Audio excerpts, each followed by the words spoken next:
Muy buenas tardes, el Tercer Canal inicia así el informativo del Tercer Canal, la voz de los que no tienen voz. Y seguimos recorriendo Colombia. En este momento estamos transmitiendo desde Monterrey, Casanare.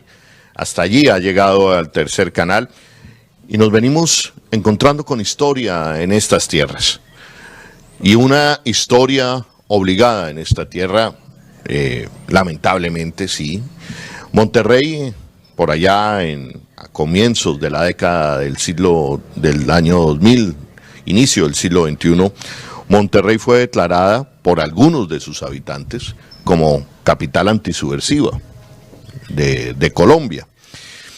Y me encuentro con un personaje, me encuentro con Aleider Castañeda Ávila, fue alcaldesa de Monterrey en el año 2004-2007. Fue señalada de ayudar a los grupos paramilitares, fue condenada durante 6 años, pero hoy quiere hablar. Hoy hace reflexiones, hoy quiere hablar, quiere someterse a la Justicia Especial para la Paz, porque quiere decir qué fue lo que pasó y cómo pasó. Aleider, gracias por aceptar esta entrevista. Sabemos que no es fácil, pero gracias por aceptar la entrevista. ¿Y qué es lo que tú le quieres decir a Colombia después de haber pagado una condena, después de haber perdido familiares, soportado secuestros? ¿Cuál es la reflexión que haces en este momento y qué es lo que quieres decir? Primero que todo, saludar a la audiencia del canal La Voz de los que no tienen voz, agradecerle infinitamente tu presencia en el departamento de Casanare, en especial en mi municipio y por supuesto en esta su casa. Tú lo has dicho bien, esta es la oportunidad para aquellos que en su momento no teníamos voz, estábamos secuestrados en aquella época en la que el grupo de autodefensas de los Llanos, encabezado por Martín Llanos en la época en que yo estuve como alcaldesa, tenía el monopolio y el poder con el auspicio de la fuerza pública, de todos los entes del Estado. Además, si analizamos que Monterrey era cabecera de circuito, es decir, que el conglomerado de la justicia en el sur del departamento, donde este señor tenía todo el dominio, pues era de alguna manera, estaba secuestrado también, toda la instancia del Estado estaba secuestrada por el grupo paramilitar. Entonces, estamos hablando de Martín Llanos. Sí, estamos hablando de Martín Llanos, del grupo paramilitar de Martín Llanos. Vienen las elecciones del año 2003, de hecho yo había sido concejal 2 periodos atrás, catalogada siempre por mis ideas socialistas por el grupo paramilitar de autodefensas en cabeza de Martín Llanos. Siempre se me catalogó como una mujer de cuidado y como guerrillera de ideas de izquierda, porque siempre he sido de línea liberal. Fui concejal 2 veces por el Partido Liberal.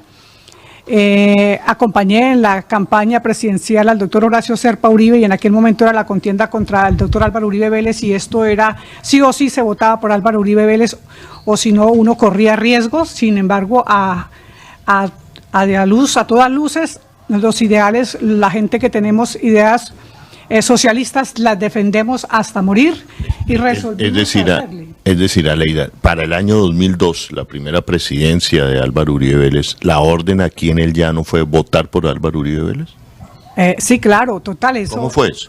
Eso no solo es un secreto para el sur de Casanare, sino para el país. Está en los anaqueles históricos que en las elecciones del año 2002 los paramilitares presionaron al pueblo colombiano en las regiones para votar por la campaña presidencial del doctor Álvaro Uribe Vélez. De hecho, yo esa vez no voté por él, en la segunda vez tampoco, porque lo consideraba que no, mi forma de pensar, de vivir, y además porque creo en la democracia, porque creo en el Estado Social de Derecho. Siempre he sido una mujer de armas tomar, y sencillamente decidimos defender el histórico de los viejos, de los abuelos, de mi padre, de mi abuelo, que fue guerrillero de la época, en los años 50.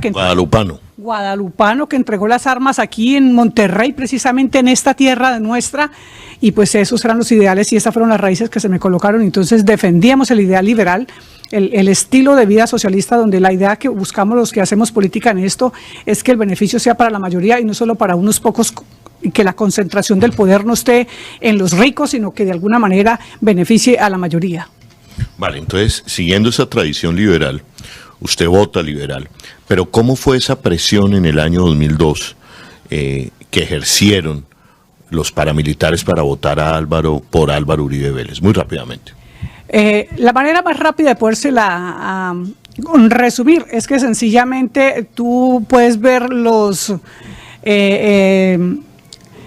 el conteo de votos en cada mesa. Los resultados electorales de Monterrey son la forma más diciente, y tal vez si hacen un histórico, que creo que lo hicieron en aquella oportunidad, participaste tú, para poder ver que regionalmente, donde los pares tenían dominio, tenían sometido al pueblo, pues sencillamente ahí es donde las elecciones para el doctor Álvaro Uribe tuvieron los más altos porcentajes electorales a su beneficio. Ese fue Monterrey también. Ya. ¿Y los llamaban a presionar a la gente, los paramilitares, o cómo era eso?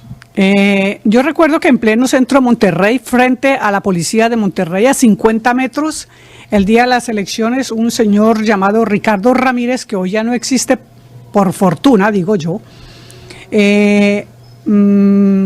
yo estaba ahí al lado porque ahí es donde se establecen las elecciones. Ahí me inmovilizan con unos miembros de las autodefensas, me suben a un carro y me llevan a un lugar de Monterrey donde me dicen que yo no puedo seguir haciendo el proselitismo por Horacio Serpa, que tengo que calmarme porque ellos no responden. Entendí que además directamente era una amenaza. Me toca bajarle el volumen a la campaña presidencial del doctor Horacio Serpa, y eso que eran plenas elecciones, que es el día en que uno está tratando de orientar a la gente y tratando de quemar los últimos cartuchos para el candidato de uno. Me prohibieron que siguiera trabajando ese domingo, me toca hacerme a un lado, y pues nada, por fortuna sacamos una votación importante, porque ese día me dijeron que los votos que salieran por Horacio Serpa, pues que eso eran de guerrilleros y que yo tenía que asumir la responsabilidad y las consecuencias si ganaban las elecciones. Pero a todas luces, en ese momento, pues Álvaro Uribe era la revolución por el tema del proyecto de entrar en un proceso de negociación con las autodefensas, y pues claro, los pueblos que hemos estado sumidos en medio de eso, lo que queríamos era estar libres, volver a tener las salas y poder opinar y poder decidir por quién votar sin que fuera eso correr un riesgo. Y pues claro, esa era la forma de apoyar a que este proceso de liberación del pueblo, de volver a tener nosotros la oportunidad de decidir hacia dónde decidir nuestro desarrollo, pues magnífico, porque es que Monterrey es la cuna del paramilitarismo, no en Casanare, en esta media Colombia, porque Monterrey, la única convivir que existe en la media Colombia es en Monterrey. Aquí es donde se establece Martín Llanos, y con el cuento de que iban a combatir a la guerrilla, se arman, después recuperan las armas y todo ese cuento, que no las recuperan, sino que se organizan y pues aparecen las convivir y legalizan la forma de matar a la gente, porque a la larga uno se pregunta, yo le preguntaría a Martín Llanos, a ver, los paramilitares, ¿cuántos comandantes de la guerrilla mataron? ¿A cuántos comandantes de la guerrilla de verdad capturaron o con la fuerza pública? Nada. Solo delinquían, asesinaban, secuestraban. Víctima del secuestro fue mi esposo en el año 2001, mi hermana Milce en Agua Azul. En el año 97 le hacen un atentado, por fortuna logra salir ilesa, acusado el esposo y ella de guerrilleros, porque su esposo tenía un taxi y era quien había organizado la cooperativa de taxis en Agua Azul, y porque de alguna manera uno presta un servicio, pues si es guerrillero, paramilitar, ciudadano normal, pues uno presta un servicio. Como era el coordinador de los taxistas, lo declaran objetivo militar allí en Agua Azul, que está muy cerca, y le hacen un atentado y ya tiene que salir huyendo con todas las consecuencias hasta el día de hoy. Es la primera parte en que afectan a mi familia. Después, pues nosotros somos regiomontunos, como les decía, mi abuelo ha sido un hombre de luchas. Mi padre fue la primera promoción de la primaria en Monterrey, la primera promoción de bachillerato. Soy nacida en Padiariporo, hija natural de esta tierra santa que Dios nos dio, y pues dispuestos a defenderla. Uno no entiende cómo, habiendo sido llaneros tan libertarios y eso, se dejan dominar los llaneros por un grupo de delincuentes como el que encabezaba Martín Llanos, porque Martín Llanos y su familia no son llaneros, no son casanareños, vinieron de Boyacá, obviamente. Entiendo que huyendo, cuando uno lee por aquí toda esa historia que saca la prensa para, de alguna manera uno dice, esto es como una apología al delito, porque le hacen resaltan más al delincuente que a la gente que fuimos víctimas del paramilitarismo, y uno ve que la historia está revuelta. O sea, aquí usan los medios para para lograr los objetivos de los poderosos, de la delincuencia. Aquí se mofa al narcotráfico, aquí se mofa a la gente que no tiene valor, porque aquí no importa cómo se consiga el dinero, cómo se beneficia, cómo se logra tener el poder, eso no importa. Aquí en este país el que más tiene es el que más saliva moja, y no importa cómo consiga el dinero, si es a través del narcotráfico, si es a través de delinquir.